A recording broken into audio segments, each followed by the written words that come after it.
Madame Naïma, bonjour. Bonjour Ibrahima. Bienvenue sur TV Touba, c'est un plaisir. Donc je vous laisse vous présenter aux téléspectateurs de TV Touba. Bonjour Brahima et merci beaucoup, merci à vous et merci à TV Touba de m'avoir donné cette occasion pour saluer les spectateurs de TV Touba. Bonjour à toutes et tous, je suis Naïma Mouguir, présidente de cette association qui s'appelle l'Association internationale L'Ambassadrice.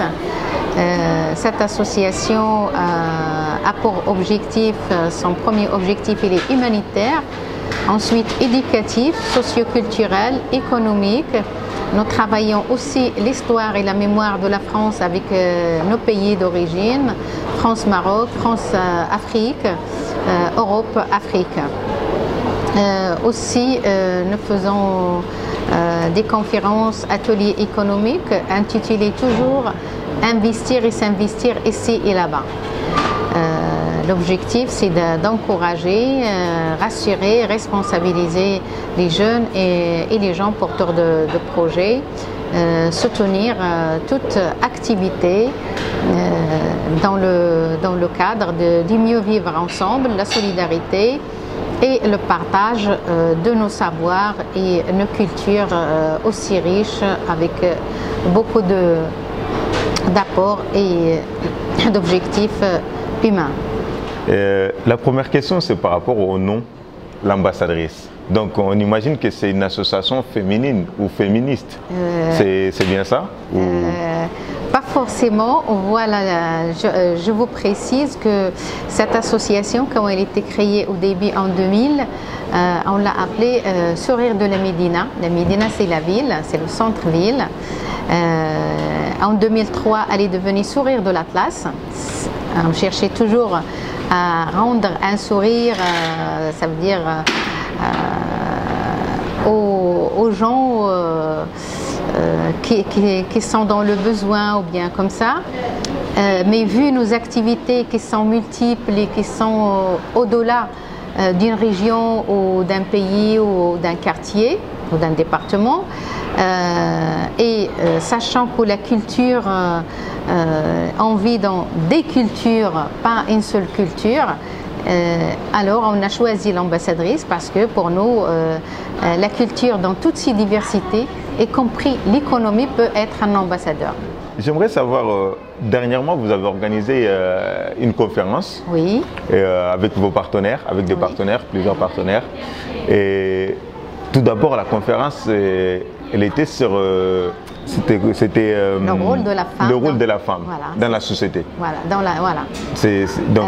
Mais vous, en tant que présidente et en tant que femme, pour vous, c'est quoi le rôle de la femme en tant que société dans la société actuelle, sachant que nous avons assisté dernièrement, par exemple, à l'Assemblée nationale française, oui. des hommes qui tenaient certains propos par rapport à leurs collègues femmes, et on voit ça à longueur de journée à la télé. Ouais. Donc pour vous, c'est quoi le rôle de la femme dans la société et dans la construction de la société dans laquelle on vit actuellement? Alors, le rôle de la femme, et comme vous avez remarqué, on n'a pas fait le 8 mars, parce que le 8 mars, pour moi, c'est tous les jours, c'est le quotidien. Ce n'est pas seulement le 8 mars qu'on fait la fête, ou le mois de mars qu'on fait la fête de la femme. Et on doit toujours parler des côtés négatifs de la chose de la société.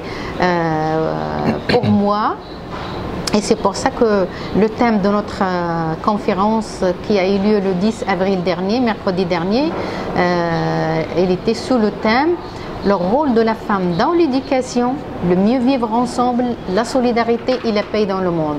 Sachant que la femme, c'est la femme qui donne la vie à l'homme. Tout à fait. Nous sommes tous d'accord. Oui. Aujourd'hui, elle pleure pour demander ses droits à l'homme. Mais non, madame, vous avez donné la vie à cet homme, vous l'avez éduqué.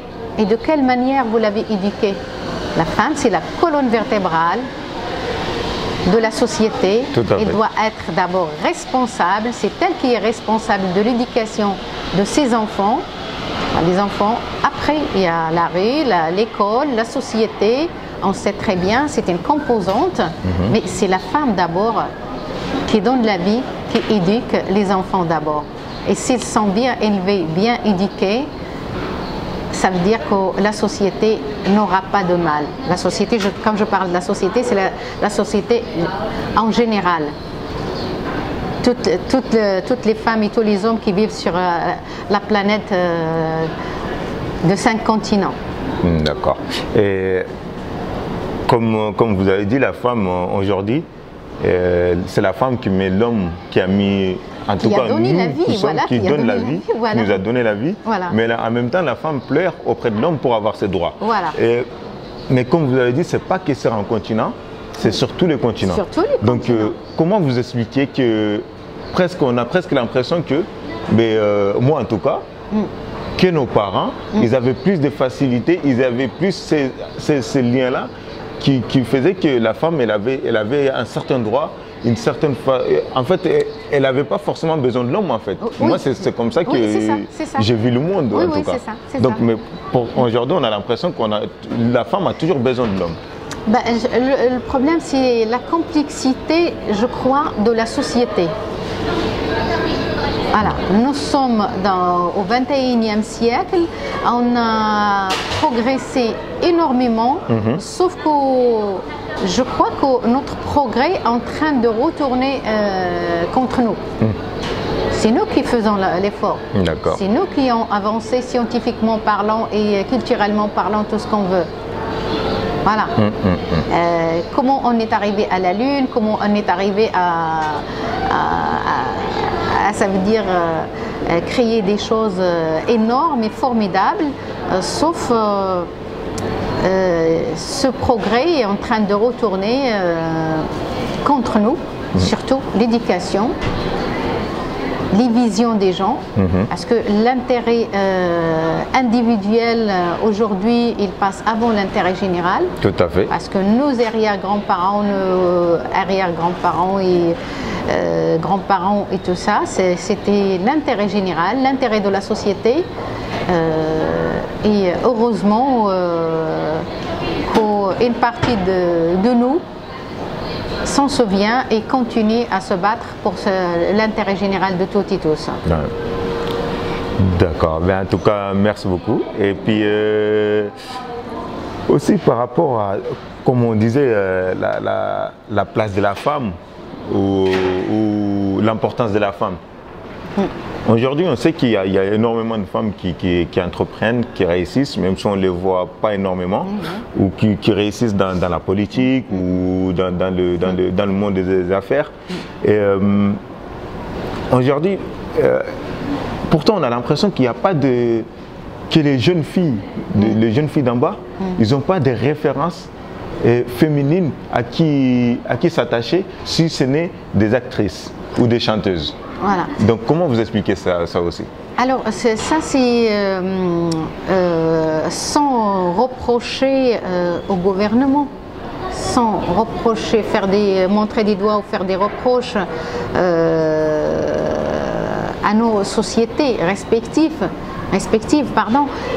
ça c'est le manque de la transmission du savoir, la transmission de l'histoire, la transmission des grandes valeurs, parce que moi je me rappelle, là où je suis née, j'ai grandi, même les gens qui n'ont jamais été à l'école, quand ils nous donnaient des proverbes ou bien comme ça, aujourd'hui quand je me rappelle à ces proverbes, c'est une légende, c'est une philosophie.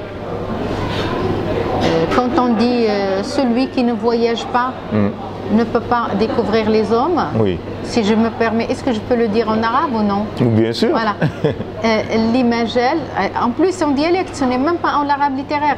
L'imagel, celui qui n'a pas voyagé ne pourra pas connaître la valeur des hommes. Et quand il parle des hommes, c'est les hommes et les femmes. Ouais. Parce que l'homme a toujours été nomade. Voilà. Aujourd'hui, nous sommes plus encore nomades, mais on a beaucoup d'ignorance. On a construit des barrières, des barrages, des frontières au lieu de les casser, on a tous les moyens pour casser aujourd'hui les frontières. Quand on parle de culture, c'est culture avec S, il n'y a pas une seule culture. Quand on parle d'histoire, il y a plusieurs histoires. Quand on parle de communication, langue, tout ça c'est avec S. Tout à fait. Et tout ça c'est une richesse pour nous tous. Voilà, ce n'est pas seulement pour un pays ou un continent. Sachant que sur la planète entière, on n'a que 5 continents. D'abord, on n'arrive pas à exploiter jusqu'à maintenant. On n'a pas réussi à exploiter d'abord seulement les 5 continents et on est en train de se battre sur des petits terrains, tous.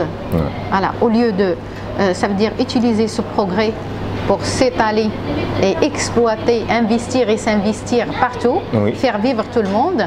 On est en train de travailler, c'est vrai, mais pour faire la guerre, pour mépriser les uns les autres et pour... Mais d'ailleurs, en parlant de guerre, en ces temps de troubles qui courent de partout, et vous, lors de votre conférence, vous avez parlé de la femme, l'importance de la femme dans la paix. Oui, c'est ça. Aujourd'hui, comme je l'ai dit, je le redis, avec les temps qui courent, des guerres et des conflits partout, pour vous, c'est quoi le rôle de la femme dans la paix, dans la recherche de la paix? Parce que nous sommes loin de la paix actuellement, dans la recherche de la paix. Voilà, c'est l'éducation. Quel doit être le rôle? Voilà, son rôle, le premier, c'est l'éducation. Parce que vous voyez qu'il y a des jeunes, plus de jeunes que d'adultes, qui s'engagent dans les guerres fabriquées ailleurs. Alors, des jeunes français, quelle que soit leur origine, ils s'en vont, ils sont manipulés, ils sont trop fragiles. Ils sont trop fragiles, alors ils sont assujettis à n'importe quel sujet et ça y est, et ils s'en vont. Même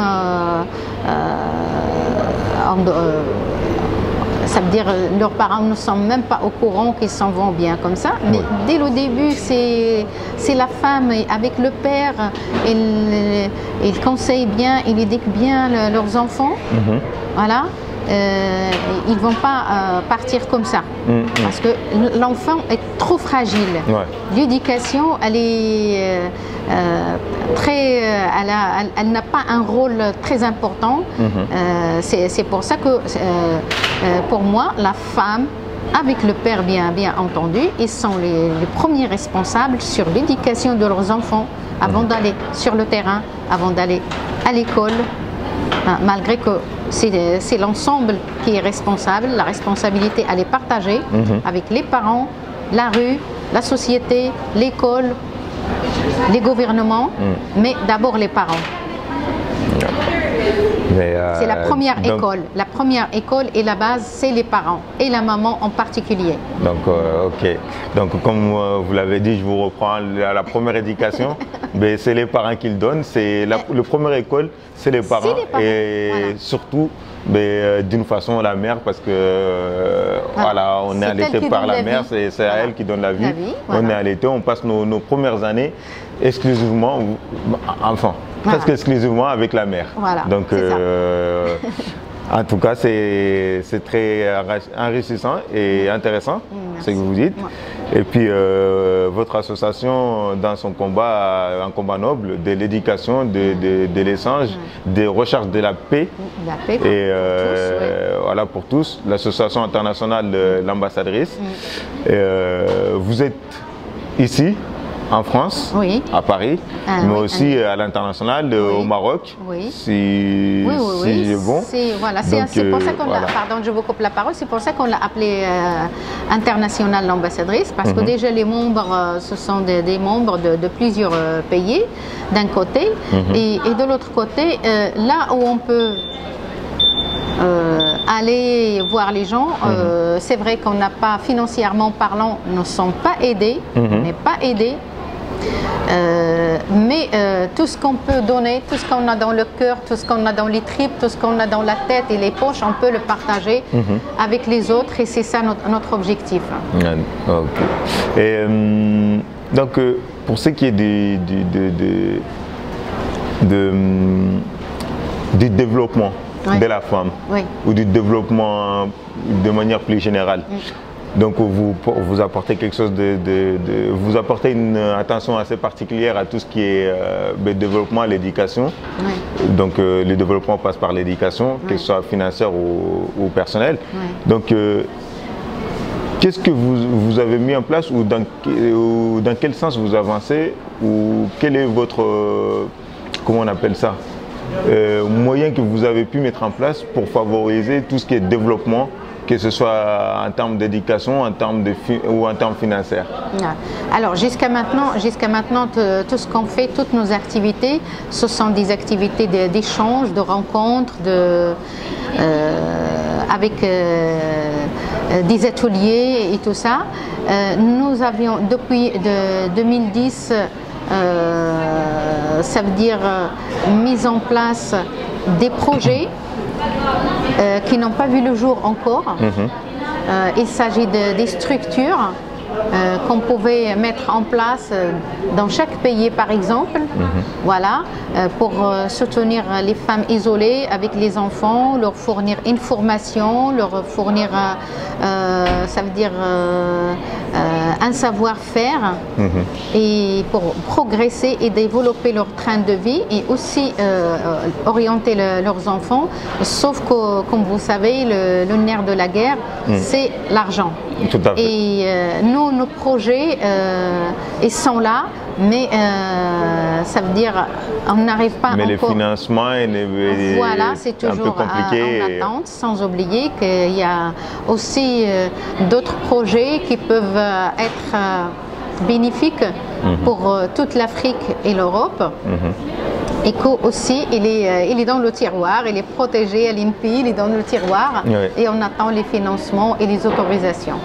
J'espère voilà, de tout cœur que vous aurez les financements qu'il vous faut. Espérons. Et puis, voilà, si TV Touba peut en contribuer, c'est tout à fait normal, ça sera formidable. Avec plaisir. Et l'objectif, c'est l'intérêt général, l'intérêt de toutes et tous. L'objectif, ce n'est pas l'intérêt de l'association ou mon intérêt à moi ou l'intérêt de l'autre ou de l'autre. Notre objectif, si ces projets-là se réalisent, ça sera pour l'intérêt des générations et des générations, l'Afrique et l'Europe entière. Oui, tout à fait. Donc c'est dans l'intérêt général. Donc pour ceux qui voudraient éventuellement faire des dons à l'association et aider ou adhérer, donc voilà, n'hésitez pas à contacter Madame Mogdir Naïma elle-même, et voilà, oui, ça sera avec plaisir et ce sera super gentil de votre part. Je m'adresse à tous les téléspectateurs et spectatrices de TV Touba.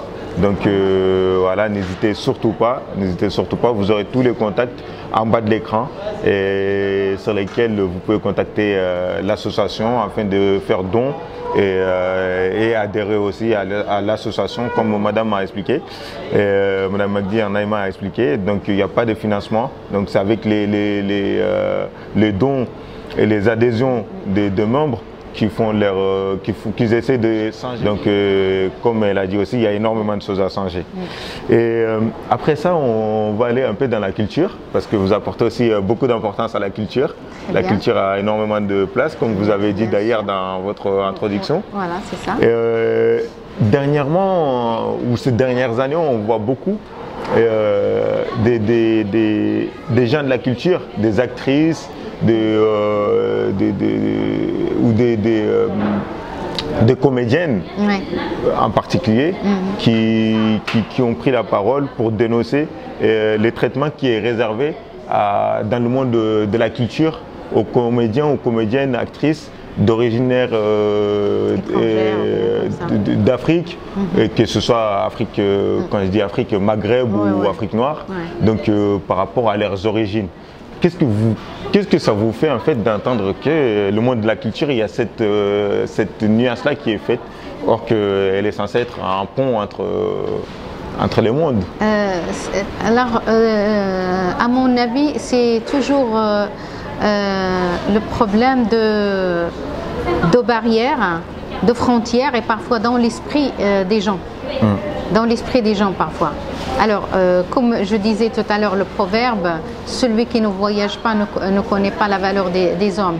Alors, il y a des gens, parce que ce sont, comme vous dites, c'est dans l'art, ça c'est art ou culture ou bien comme ça.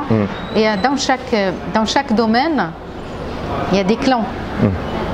Et ça c'est trop dur, ça a toujours été et ça existe toujours. C'est pas que je l'encourage, mais malheureusement les gens pensent que c'est mon secteur, c'est ma couleur de peau, voilà, et ils méprisent les autres. Et ça, c'est pas bien. Sans oublier que ceux qui sont de couleur ou ceci ou cela, ils ne doivent pas tomber dans le piège. Voilà, l'art, la culture n'a pas de couleur, n'a pas de frontières. L'histoire n'a pas de frontières. Les gens doivent travailler. Il est de l'Algérie ou du Maroc ou de l'Afrique, de la Guinée ou Colombie ou tout ce qu'on veut, au Sénégal ou tout ce qu'on veut. Quand on est là, en France ou ailleurs, quand on vit avec une société, on doit faire en sorte comme si c'est notre terre, c'est notre société et on doit travailler jour et nuit pour l'intérêt général de cette société sans oublier qu'on vient d'ailleurs. Parce que nos origines, c'est une richesse pour nous, c'est une double richesse. Au contraire, il y en a qui utilisent cette différence pour pleurer sur leur sort. Je ne montre pas de doigt à des gens, mais ça existe dans leur politique, vous venez de le dire. Ou bien on n'est pas là pour dire je pleure pour avoir quelque chose, je dois travailler, je dois faire mon devoir. C'est le devoir avant tout. Comment construire une société si on ne fait pas son devoir? Voilà. Construire d'abord et après, on réclame nos droits. Tout à fait. Donc, comme vous avez dit, construire d'abord et après on réclame nos droits. Et d'ailleurs, je vais rebondir juste sur un petit sujet un peu plus féminin, féministe. Donc, TV Touba, nous apportons énormément d'importance à tout ce qui est la cause féminine. Parce que voilà, c'est quelque chose de très important. Et dernièrement, on a vu aussi, il y a des sondages qui ont été faits par l'INSEE qui disaient que 18,5% des femmes gagnent moins que les hommes à même temps de travail et même emploi, même qualification. Donc, et nous sommes en 2019, au XXIe siècle. Et au final, pourquoi contre tout ce que vous vous battez? Mais on se dit, mais en fait, rien n'a changé en fait, depuis des années, et surtout en France, là où nous vivons. Donc, comment vous expliquez ça, en fait, cette discrimination et cette façon de voir la femme toujours plus bas que l'homme? Alors, ça c'est l'injustice mise en place par l'homme. Et l'homme, il y a toujours des femmes à côté de l'homme. Il n'y a pas que l'homme tout seul. Il y a des femmes parce que parfois, il y a des femmes qui subissent l'injustice des femmes plus que les hommes. Attention. Alors, il y a des femmes qui arrivent au pouvoir. Alors, c'est ma propriété privée. Ou bien comme ça. Alors, ça c'est une injustice dans les lois. Mais les lois, elles sont faites par des femmes et des hommes, comme je vous disais tout à l'heure. Sans oublier qu'il y a des pays qui ont mis en place l'égalité, la parité, mais ça reste toujours théorique. Voilà, comme vous voyez dans des pays, il y a des femmes qui travaillent plus que l'homme. Et déjà, ça a toujours souvent le cas, parce que c'est la femme qui porte le bébé 9 mois, c'est la femme qui est voilà. L'homme, il est là aussi. C'est pour ça que moi, de mon côté, quand je parle de l'éducation, je ne veux pas, ça veut dire à la femme que votre rôle, c'est seulement donner de la vie aux enfants. Non. C'est un rôle noble et il faut que la femme soit à la hauteur de ce rôle. En tout cas. C'est tout à fait captivant parce que là j'étais complètement parti en vous écoutant. Oui, tout à fait. Souvent on oublie en fait que les lois qui sont faites, mais qui vont aussi à l'encontre des femmes, mais qu'il y a des femmes qui sont présentes lorsque ces lois-là sont faites. Et voilà, comme vous avez dit, le but c'est pas de pointer telle catégorie ou telle couleur ou tel pays du doigt. Ouais. Mais surtout de parler de manière plus générale parce que c'est un sujet qui concerne tout le monde, comme vous avez dit lors de vos premières paroles.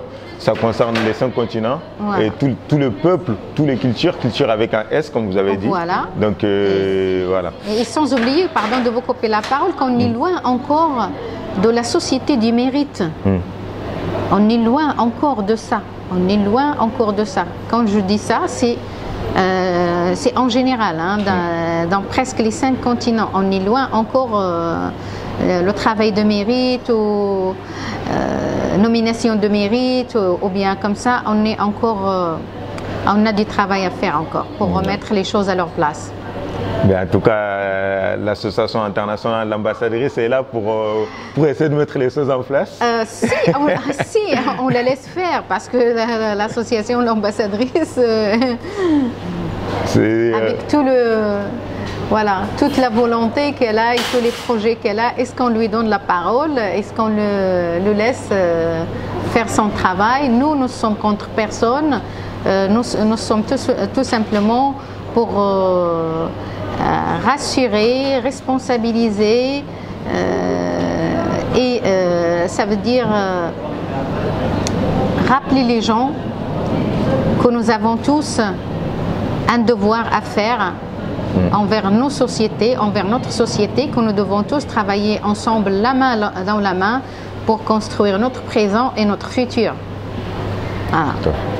Et vous pensez que par rapport à ce que vous venez de dire, vous pensez que c'est plus les institutions et les États qui ne vont pas vous laisser faire ou des individus qui vous bloquent ou qui essaient de vous bloquer? Tout un ensemble. Tout un ensemble. Tout un ensemble. Mais aujourd'hui, je ne sais pas, peut-être qu'il y a des gens importants, peut-être qu'il y a un président qui regardera, peut-être pas. Mais aujourd'hui, si vous devez profiter de TV Touba pour faire un appel, qu'est-ce que vous direz? Je leur dis, notre seul objectif, qu'on est à la disposition de notre société, de nos sociétés ici et là-bas, pour construire, transmettre et mettre à la disposition, soit au haut niveau, au bas niveau, notre savoir-faire et nos compétences, nos connaissances et compétences. Donc, juste pour finir,